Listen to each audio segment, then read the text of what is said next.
بسم اللہ الرحمن الرحیم انما یخشى اللہ من عباده العلماء وقال النبی صلی اللہ علیہ وسلم انی بعثت معلما۔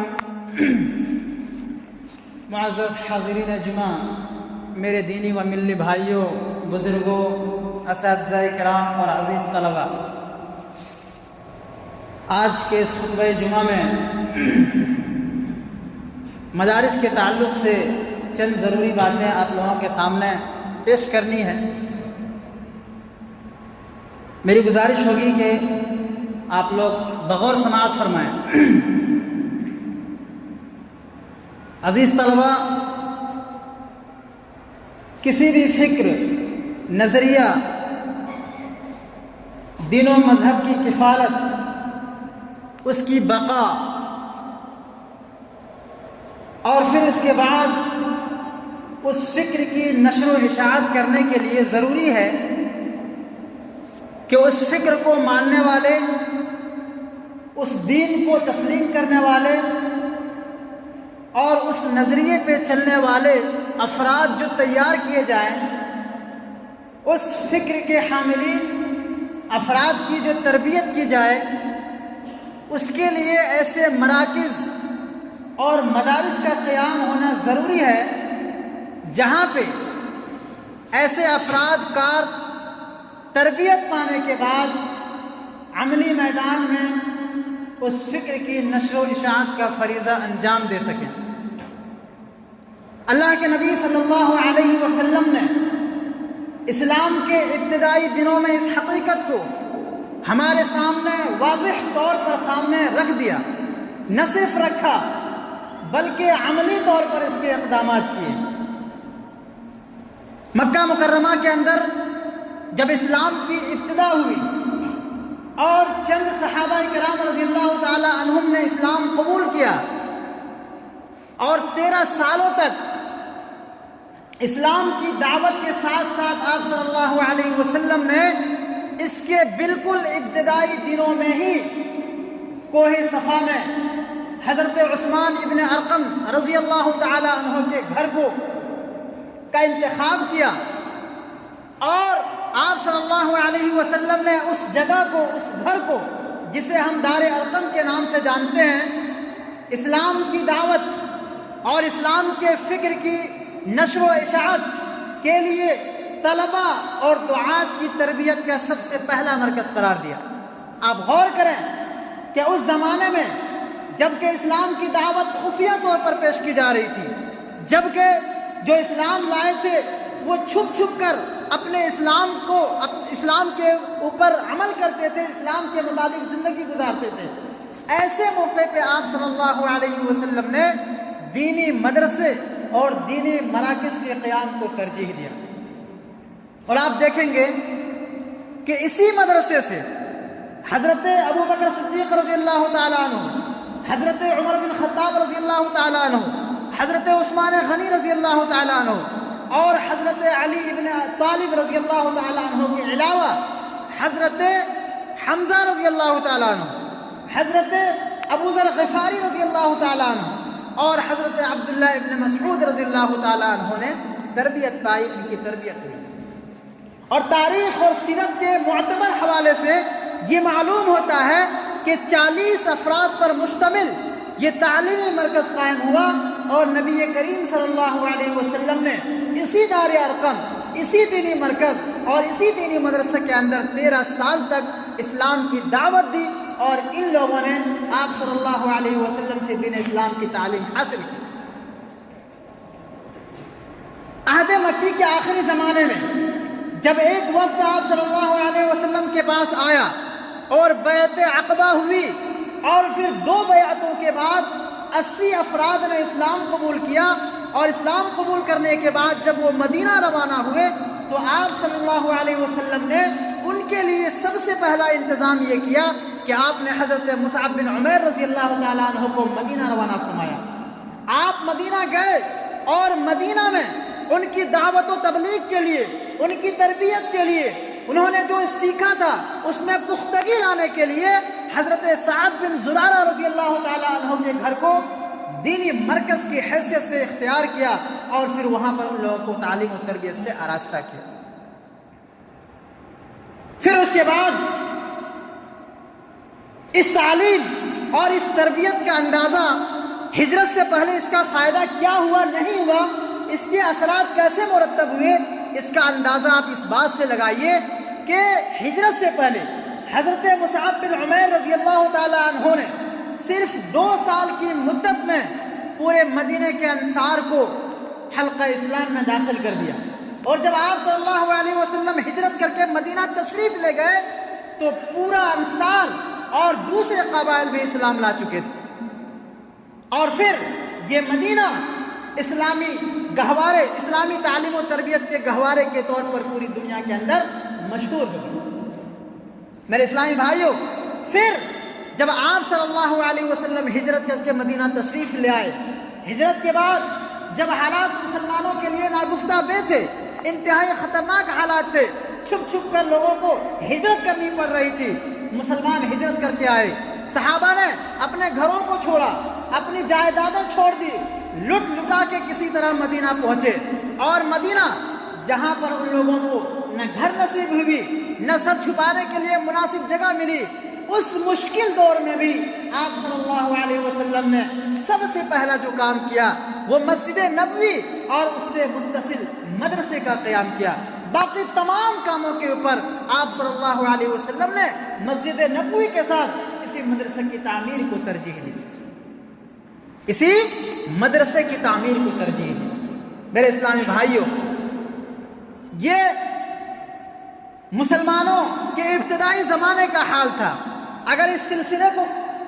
بیان کیا جائے تو کئی ہفتے لگ سکتے ہیں۔ خیر، مسلمانوں نے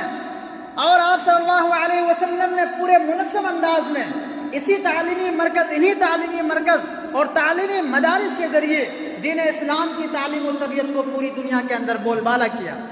آپ ہندوستان میں آئے، ہندوستان میں اسلامی حکومت کا باضابطہ آغاز 7ویں صدی ہجری کے ابتدائی حصے میں ہوئی ہے، اور قطب الدین ایبک سن 602 ہجری میں ہندوستان آیا اور اس نے سب سے پہلے اسلامی حکومت کا قیام عمل میں لایا، اور پھر اسلامی سلطنت کا سلسلہ قائم ہوا، اور آہستہ آہستہ پورا ملک بلکہ پورا بر صغیر اسلامی حکومت میں تبدیل ہو گیا، اور 800 سالوں تک اس ملک کے اندر اسلامی حکومت قائم رہی۔ اس ملک کے اندر 800 سالوں تک اسلامی حکومت قائم رہی۔ مصر کے ایک بہت ہی مشہور مورخ علامہ مقریظی رحمۃ اللہ علیہ اپنی کتاب الخطط کے اندر لکھتے ہیں، وہ کہتے ہیں کہ شاہ تغلق کے زمانے میں صرف اس ملک کی راجدھانی دلی شہر کے اندر 1000 سے زائد مدارس قائم تھے، اور ان تمام مدرسوں میں جو طلبہ تھے، جو اساتذہ تھے، ان کے لیے حکومت کی جانب سے وظائف مقرر تھے، اور یہ دینی تعلیم و تربیت کا پورا نظام اسی حکومت کے ذمہ تھا۔ اور اس زمانے کے بادشاہوں نے، دوسرے مالداروں نے اور مخیر حضرات نے ان مدارس کے لیے جائیدادیں وقف کی، وفاق قائم کیا، اور ان مدارس کے نام سے وفاق قائم کر دیا، زمینیں وقف کر دی، جس کے اثرات آج بھی ملک کے مختلف حصوں میں پائے جاتے ہیں۔ لیکن افسوس کی بات یہ ہے کہ 1857 عیسوی کے بعد اس ملک کے اوپر انگریزوں نے سازش کے تحت حکومت کی باغ ڈور سنبھال لی، اور 1857 عیسوی کے بعد باضابطہ طور پر اسلامی حکومت کا خاتمہ ہو گیا اور اس ملک کے اوپر انگریزوں کا قبضہ ہو گیا۔ 1857 عیسوی کے بعد کے حالات یہ ہوئے کہ انگریزوں نے سب سے پہلے مسلمانوں کے اسی تعلیمی نظام کو تہس نہس کیا،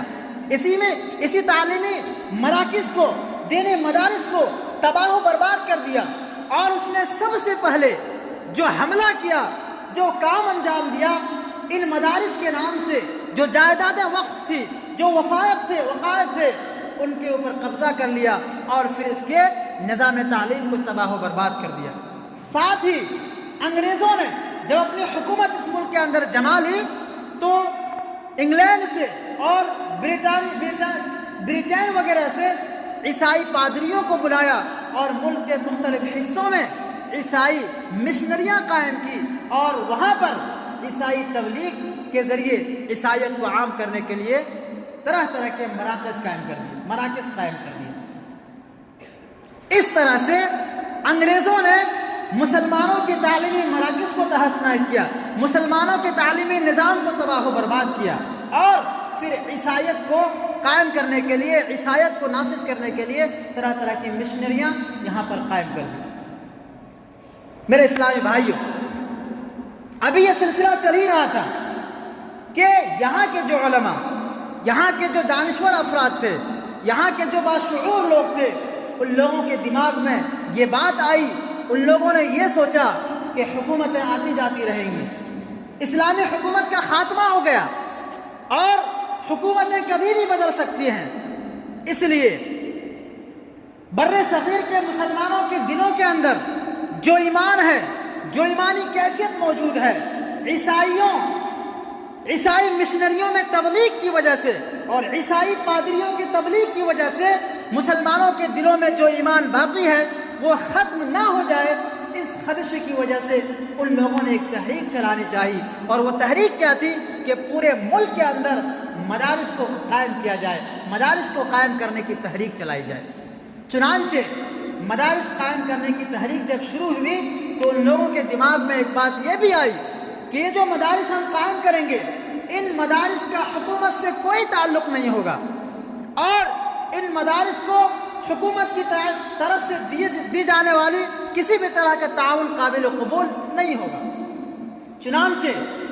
اسی جذبے کے تحت مدارس کے قیام کا سلسلہ اس ملک کے اندر شروع ہوا اور 1857 عیسوی کے بعد مدرسے قائم ہونے شروع ہو گئے۔ آرا کے اندر مدرسہ احمدیہ سلفیہ بر صغیر کا سب سے قدیم ادارہ ہے، 1857 عیسوی کے بعد یہ ادارہ قائم ہوا۔ سید نذیر حسین محدث دہلوی رحمۃ اللہ علیہ انگریزوں کے زمانے میں جب انگریزوں کا تسلط اس ہندوستان کے اوپر ہوا تو شاہی مسجد کے اندر انہوں نے ایک مدرسہ قائم کیا تھا۔ اس مدرسے کے اندر جتنے بھی لائبریریاں تھیں، جتنے بھی کتابیں تھیں اور ان کا جو خود کا ادارہ تھا، ان کو انگریزوں نے تباہ و برباد کر دیا۔ انہوں نے وہاں سے منتقلی اختیار کی اور پھر فاٹک حبش خاں کی مسجد میں درس و تدریس کا سلسلہ شروع کیا اور دیوبند کے اندر مولانا قاسم نانوتوی رحمۃ اللہ علیہ نے دارالعلوم دیوبند قائم کیا۔ اس طرح 1857 عیسوی کے بعد مدارس کے قیام کا سلسلہ شروع ہو گیا۔ میرے اسلامی بھائیوں، جب آپ غور کریں گے اس پورے منظرنامے پہ اور اس پورے پس منظر پہ تو آپ کو دو باتوں کا اندازہ ہوگا۔ پہلی بات یہ کہ اسلامی حکومت نے جب تک اس ملک کے اوپر حکومت کی اور اس سے پہلے کے واقعے کو چھوڑیے، اس ملک کے اندر بر صغیر کے اندر اسلامی حکومت جب تک رہی انہوں نے مدارس کے قیام کو لازمی قرار دیا، انہوں نے دینی تعلیم و تربیت کو ہر ایک کے لیے فرض قرار دیا اور اسی لیے دلی جیسے شہر میں ہزاروں تعداد میں مدرسے قائم کیے اور ان تمام مدارس کو اپنی کفالت میں لیا، اس کے طلباء کی کفالت کی، اس کے جو اساتذہ تھے ان کی کفالت کی اور اس کے اندر جو منسلکین تھے ان تمام کی کفالت کی اور ادارے کو قائم کیا۔ لیکن جیسے ہی انگریز آئے اور انگریزوں نے اس ملک کے اوپر حکومت کرنا شروع کی تو ان لوگوں نے سب سے پہلے مسلمانوں کے اسی دینی قلعے کے اوپر حملہ بولا اور جتنے بڑے بڑے مدارس تھے، جتنے بڑے بڑے دینی قلعے تھے ان تمام کا خاتمہ کر دیا۔ میرے اسلامی بھائیوں، اس پورے منظرنامے کے بعد بات یہ سمجھ میں آتی ہے کہ انگریزوں کی حکومت سے لے کر اور 1857 عیسوی سے لے کر 1947 تک جب ہندوستان آزاد ہوا 200 سال تک کا عرصہ گزرا، ان 200 سالوں کے درمیان ہمیشہ انگریزوں نے پہلے اور پھر اس کے بعد جو دوسری حکومتیں اس ملک کے اندر قائم ہوئی، بر صغیر کے اندر قائم ہوئی، انہوں نے دین اسلام سے لوگوں کو دور کرنے کے لیے، دین اسلام کے قلعوں کو خاتمہ کرنے کے لیے ہمیشہ کوشش کی اور آج بھی کوشش کرتے رہے۔ یہ وہی ملک ہے جس ملک میں فتنہ قادیانیت نے سر اٹھایا، فتنہ قادیانیت نے سر اٹھایا۔ آخری نبی جناب محمد رسول اللہ صلی اللہ علیہ وسلم کو آخری نبی ماننے کے بجائے مرزا غلام احمد قادیانی کو انہوں نے آخری رسول کہا۔ یہ وہی ملک ہندوستان ہے جس ملک کے اندر شدی تحریک شروع ہوئی، یہ وہی ملک ہندوستان ہے جس کے اندر آریہ سماج نے مسلمانوں کو اس کے دین سے پھرنے کے لیے، اپنے مذہب میں داخل کرنے کے لیے ایک بڑی تحریک شروع کی، اور جس کے نتیجے میں راجستھان اور دلی کے علاقوں میں بہت سارے مسلمان مرتد بھی ہوئے۔ ان تمام کا مقابلہ اگر غور کیا جائے تو ان تمام کا مقابلہ انہی دینی مدارس سے جڑے ہوئے علماء، فضلاء اور طلباء نے کیا، اور ان تمام ادیان باطلہ کا اور ان تمام فتنوں کا قلعہ کما کیا۔ پھر اس کے بعد اسی ملک کے اندر فتنہ انکار سنت کی تحریک شروع ہوئی، اہل القرآن کے نام سے ایک تحریک شروع ہوئی جس کا مقصد یہ تھا کہ اسلام کے دو مصادر میں سے، اسلام کے مصادر میں سے ایک مصدر سنت کو ختم کر دیا جائے تاکہ اسلام کی جو بنیاد ہے اس بنیاد کو کمزور کر دیا جائے، تاکہ اسلام کے اندر شگاف پڑے، اسلام کی بنیاد کے اندر شگاف پڑے۔ لیکن مسلمانوں نے اور اس مدرسے سے جڑے ہوئے علماء نے، فضلاء نے اور طلباء نے اس کا قلعہ کما کیا اور ڈٹ کر اس کا مقابلہ کیا اور اپنے دین کی حفاظت کی۔ میرے عزیز طلباء، عصری یونیورسٹیوں میں آپ دیکھیں گے کہ وہاں جو عربی پروفیسر ہوتے ہیں، عربی اچھی بولتے ہیں، عربی اچھی لکھتے ہیں، قادر الکلام خطیب ہوتے ہیں، جب وہ تقریر کرتے ہیں تو لگتا ہے کہ بات زبان سے الفاظ نہیں، پھول جھڑ رہے ہیں، اور جب وہ لکھتے ہیں تو ایسا لگتا ہے کہ کوئی قادر الکلام کتاب ہے۔ لیکن انہوں نے جو عربی زبان کو سیکھنا شروع کیا، انہوں نے ادب سے جو شغف رکھنا شروع کیا، انہوں نے جو عربی میں تقریریں کرنی شروع کی، وہ بڑے بڑے ہال میں بیٹھ کر، بڑے بڑے گھروں میں بیٹھ کر یہ جو عربی زبان بولنا شروع کیا، لوگوں کو مرعوب کرنے کی کوشش کی، مدارس کے طلباء، فضلاء اور علماء کو مرعوب کرنے کی کوشش کی۔ اس پیشے کو اختیار کرنے کا مقصد بطور پیشہ اور بطور عادت ہے، جبکہ دینی مدارس کے طلباء، دینی مدارس کے علماء، دینی مدارس کے فضلاء دینی تعلیم کو حاصل کرتے ہیں۔ اس ٹوٹی پھوٹی چٹائی میں بیٹھ کر، ٹوٹے پھوٹے کمروں میں بیٹھ کر، روکھی سوکھی روٹیاں کھا کر جو طلبۃ العلم اور جو علماء ان مدرسے سے جڑے ہوئے علماء، دعات دین علم حاصل کرتے ہیں، عربی زبان حاصل کرتے ہیں، قرآن کریم کی تعلیم سیکھتے ہیں، اس کا واحد مقصد ہوتا ہے کہ دین اسلام کی حفاظت کی جائے، دین اسلام کی حفاظت کی جائے۔ میرے اسلامی بھائیوں، عزیز طلبہ، میں نے ابھی آپ لوگوں کے سامنے ایک سرسری جائزہ مدارس کی تاریخ کا رکھا۔ جب آپ اس کو سامنے رکھیں گے اور غور کریں گے، ان کے حالات کے اوپر نظر رکھیں گے، تو آپ کو اندازہ ہوگا کہ ہمارے اسلاف نے کتنی مشکلات کے بعد ان مدارس کو قائم کیا، کتنے مسائل ان کے سامنے آئے، اور پھر اس کے بعد ان مدارس کو آباد کیا، اور آباد کرنے کے بعد ان مدارس کو چلانے کے لیے، ان مدارس کو آباد رکھنے کے لیے دنیا کو ادھر سے ادھر کیا، رات کو دن اور دن کو رات میں تبدیل کر دیا، اور اس کے بعد ان مدارس کو آباد کیا۔ لیکن پھر بھی جیسا کہ میں نے بتایا، شروع زمانے سے لے کر آج تک ان مدارس کے اوپر لوگوں کی نظریں ہیں، پہلے بھی تھی۔ اس زمانے میں اللہ کے رسول صلی اللہ علیہ وسلم کے زمانے میں، جب آپ صلی اللہ علیہ وسلم دار ارقم کے اندر، اور پھر بعد میں مسجد نبوی کے اندر، جب مسجد مدینہ آئے اور مسجد نبوی قائم کیا، اور مسجد نبوی کے بغل میں شمالی جہت میں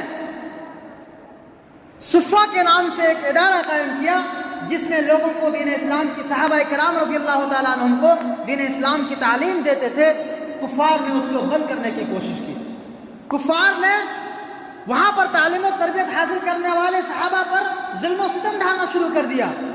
آپ صلی اللہ علیہ وسلم نے برداشت کیا, صحابہ نے برداشت کیا, لیکن پھر بھی دین اسلام کی خدمت کے لیے اور دین اسلام کو دوسروں تک پہنچانے کے لیے ان تمام مصیبتوں کو, ان تمام مشکلات کو برداشت کیا اور دین اسلام کے سلسلے کو باقی رکھا. صحابہ کرام نے بھی اس سلسلے کو باقی رکھا اور تمام طرح کے مشکلات کا سامنا کرنے کے باوجود دین کتاب و سنت کے اس علم کو ہم تک پہنچایا. اور پھر جب اسلامی حکومت کا دور شروع ہوتا ہے اور پھر اس کے بعد انگریزوں کا تسلط اس ملک کے اندر قائم ہوتا ہے, تو انگریز اس ملک سے دینی تعلیم و تربیت کے نشان کو ختم کرنا چاہتے ہیں. لیکن اس زمانے میں سید نذیر حسین محدث دہلوی رحمۃ اللہ علیہ, ابراہیم آروی رحمۃ اللہ علیہ, سید عبدالعزیز رحیم آبادی رحمۃ اللہ علیہ اور ان جیسے جتنے بڑے بڑے علماء ہیں, ان لوگوں نے دین کو باقی رکھنے کے لیے, ان دینی قلعوں کو باقی رکھنے کے لیے, جس مسجد میں امامت و خطابت کا کام انجام دیتے تھے, جن گھروں میں قیام فرماتے تھے, ان گھروں کو مدرسہ بنا دیا, ان مسجدوں کو مدرسہ بنا دیا, ان مدرسوں کو یونیورسٹی بنا دیا, اور دور دراز سے علماء, فضلاء, طلبۃ العلم اور دعات ان سے طلب علم حاصل کرنے کے لیے آنا شروع ہو گئے. عزیز طلبہ, ان تمام چیزوں کو آپ نظروں کے سامنے رکھیں, اپنے اسلاف کے ان مشکلات کو, ان مسائل کو, ان آفات اور پریشانیوں کو سامنے رکھیں اور ان مدارس کی اہمیت کو سمجھیں. آپ کے سامنے دو باتیں رکھنی ہیں کہ اس پرفتن دور میں جو یہ ہندوستان کے اندر اس وقت علماء نے بیٹھ کر جو مدارس کے قیام کی تحریک شروع کی, ان کے بہت سارے مقاصد تھے. ان میں سے دو مقصد ہمارے سامنے بہت واضح ہیں. پہلا مقصد دین اسلام کی نشر و اشاعت ہے. نشر و اشاعت سے مراد یہ ہے کہ ہم جس دین پر ایمان رکھتے ہیں, ہم جس شریعت کو مانتے ہیں, ہم جس اللہ پر ایمان لاتے ہیں, اور ہمارا جو عقیدہ ہے وہ عقیدہ برقرار رہے. ہم جس اللہ کے اوپر ایمان رکھتے ہیں اس ایمان میں کسی بھی طرح کی کوئی کمی نہ آئے, وہ ایمان کسی باطل عقائد کے سامنے متزلزل نہ ہو, کسی بھی چھوٹی پریشانی کے سامنے ہمارا ایمان ہم سے دور نہ ہو جائے. شریعت کے جو احکام ہے, اسلام کی جو حقانیت ہے, وہ نہ صرف ہمارے اندر باقی رہے بلکہ اس حقانیت کو اور شریعت کے احکام کو ہم لوگوں تک پہنچائیں. یہ پہلا مقصد ہے اس ہندوستان کے اندر اور اس ملک عزیز کے اندر مدارس کے قیام کرنے کا. اور دوسرا مقصد دین اسلام کی حفاظت ہے, اور دوسرا مقصد دین اسلام کی حفاظت ہے. پہلا مقصد اپنے آپ کے اندر ایمان کو باقی رکھنا ہے. ہم نے جو سیکھا ہے وہ سیکھ کر دوسرے لوگوں تک اس کو پہنچانا ہے, اور اسلامی شریعت کے جو احکام ہیں ان احکام کو لوگوں تک پہنچانا, اور لوگوں تک پہنچانے کے بعد اس کی حقانیت کو برقرار رکھنا ہے. اور دوسرا مقصد اسلام کی حفاظت کرنی ہے, دین اسلام کی تعلیمات کی حفاظت کرنی ہے. دین اسلام کی تعلیمات کی حفاظت کس طرح کر سکتے ہیں؟ دین اسلام کی تعلیمات کی حفاظت اس کو یاد کر کے, اس کو کتابوں میں محفوظ کر کے, اس کو لائبریریوں میں کتابوں کی شکل میں قید کر کے, مدارس کا قیام کر کے, مدارس جو پہلے سے آباد ہیں اس کو آباد رکھ کے, اور مدارس جہاں موجود نہیں ہیں, مکاتب جہاں موجود نہیں ہیں, وہاں مدارس قائم کر کے, وہاں مکاتب قائم کر کے دین اسلام کی ہم حفاظت کر سکتے ہیں. عزیز طلبہ, جبکہ یہ مدارس ہمارے سامنے ہیں اور مدارس کے مقاصد ہمارے سامنے ہیں, ہمارے اوپر ضروری ہے کہ ہم چھوٹی موٹی ضروریات کو آڑے ہاتھ لے کر, چھوٹی موٹی پریشانیوں کو آڑے ہاتھ لے کر ان مدارس کے اس مقصد کو ہم پس پشت نہ ڈالیں. مدارس کا جو مقصد ہے, جو مقاصد ہیں, چھوٹی موٹی پریشانیوں کے آگے ان کو پس پشت نہ ڈالیں, ان کو نہ چھوڑیں اور دین سے دور نہ ہوں. آج دیکھا یہ جا رہا ہے کہ طلبہ کے اندر دینی تعلیم سے رغبت اٹھتی جا رہی ہے. طلبہ عصری یونیورسٹیوں کی طرف جانے کے لیے کوشاں ہیں, اور حقیقت آپ کے سامنے ہے کہ جتنے بھی بڑے بڑے یونیورسٹی کے فضلاء ہیں, جتنے بھی بڑے بڑے پروفیسر ہیں, جتنے بھی بڑے بڑے پی ایچ ڈی ہولڈر ہیں, PhD ڈگری رکھتے ہیں، جب بھی اسلام کے اوپر کسی بھی طرح کی کوئی آفت آتی ہے، جب بھی اسلام کے خلاف زبان درازیاں ہوتی ہے، ان سے ایک کلمہ بھی نہیں نکلتا ہے۔ آپ دیکھتے ہوں گے ٹی ویوں میں ڈیبیٹ ہوتا ہے کتاب التوحید اور اس جیسے کتاب التوحید اور امام ابن قیم رحمۃ اللہ علیہ کی سیرت کے اوپر جو کتاب ہے، اس کا نام یاد بر وقت بول رہا ہوں، ان کتابوں کے اوپر RSS کے لوگ چھینٹا کشی کرتے ہیں۔ یہ بڑے بڑے لوگ جو وائس چانسلر بنے ہوئے اسلام کے نام پر، مسلمان کے نام پر، اپنے آپ کو عربی داں کہتے ہیں، اپنے آپ کو اسلامیات کا پروفیسر کہتے ہیں، اپنے آپ اور لوگوں کے سامنے یہ پیش کرتے ہیں کہ اسلامیات میں ہم نے PhD کی ہے، PhD کی ڈگری حاصل کی ہے۔ جب اسلام کے اوپر اس طرح کی باتیں آتی ہے، قرآن کے خلاف اس طرح کی باتیں آتی ہے، ابھی وسیم رضوی نے جو فتنہ کھڑا کیا تھا، اس کے اوپر کسی بھی یونیورسٹی کے کسی بھی پروفیسر نے ایک جملہ بھی نہیں کہا۔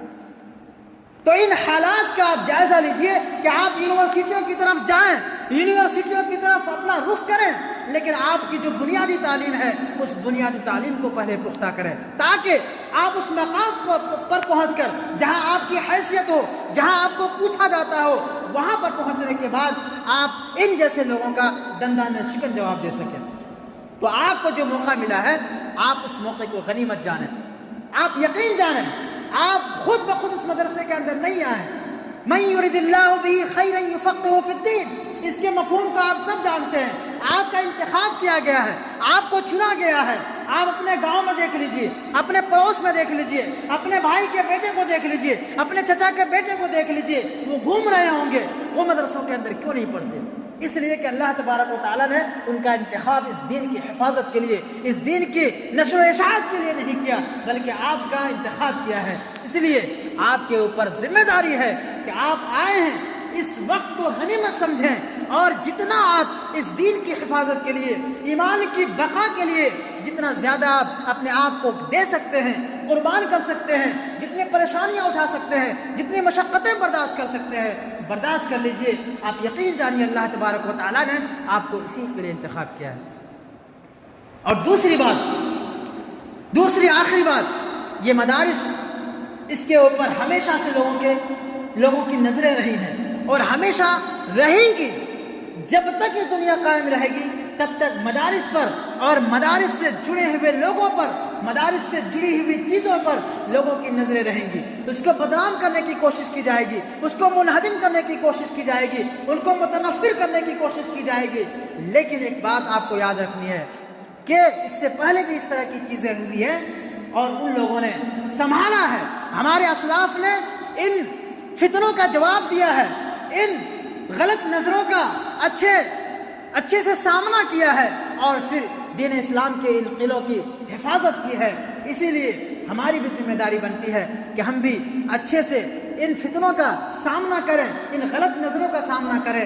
اور اس دین کی حفاظت کے لیے اپنے پائے استقامت میں تزلزل نہ آنے دیں۔ آخر میں اللہ تبارک و تعالیٰ سے دعا ہے کہ بار الہ تو ہم تمام مسلمانوں کو دین اسلام کے صحیح مقصد کو سمجھنے کی توفیق دے، اور بالخصوص ہم تمام طلباء کو دین اسلام کے جو یہ دینی قلعے ہیں، ان دینی قلعوں کے مقاصد کو سمجھنے کی توفیق دے، اور